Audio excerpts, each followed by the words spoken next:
जान रात में ए जान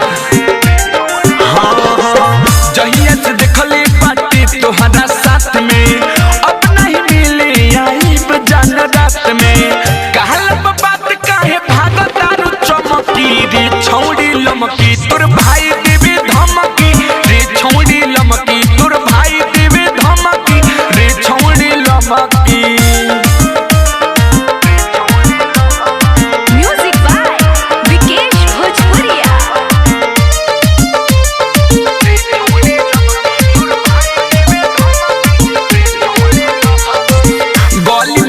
भइल माना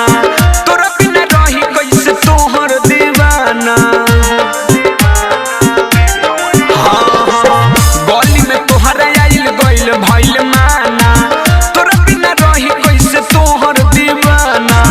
राइटर सुरेश अलग बेला जाए सनकी रे छौड़ी लमकी तोर भाई